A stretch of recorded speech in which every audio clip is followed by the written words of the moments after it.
আউযু বিল্লাহি মিনাশ শাইতানির রাজিম। বিসমিল্লাহির রহমানির রহিম।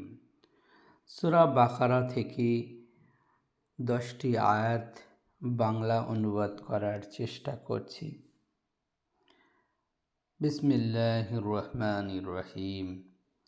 আলিফ লাম মিম।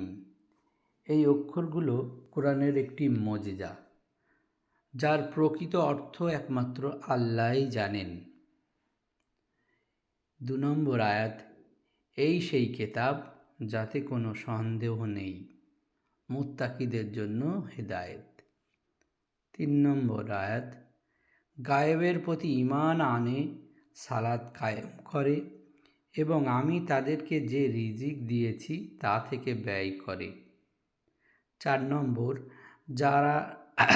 যারা ঈমান আনে তাতে যা তোমার প্রতি নাজিল করা হয়েছে এবং যা তোমার পূর্বে নাজিল করা হয়েছে, আর আখিরাতের প্রতি তারা ইয়াকিন রাখে। 5 নম্বর, তারা তাদের রবের পক্ষ থেকে হেদায়েতের উপর রয়েছে এবং তারাই সফল কাম। 6 নম্বর, নিশ্চয়ই যারা কুফরি করেছে তুমি তাদেরকে সতর্ক করো কিংবা না করো, উভয় তাদের জন্য বরাবর, তারা ঈমান আনবে না। 7 নম্বর, আল্লাহ তাদের অন্তর এবং তাদের কানে মোহর লাগিয়ে দিয়েছেন এবং তাদের চোখ সমূহে রয়েছে পর্দা, আর তাদের জন্য রয়েছে মহা আযাব।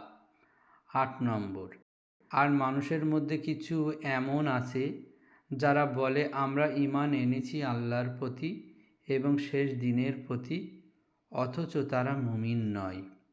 9 নম্বর, তারা আল্লাহকে এবং যারা ঈমান এনেছে তাদেরকে ধোঁকা দিচ্ছে, অথচ তারা নিজেদেরকেই ধোঁকা দিচ্ছে এবং তারা তা অনুধাবন করে না।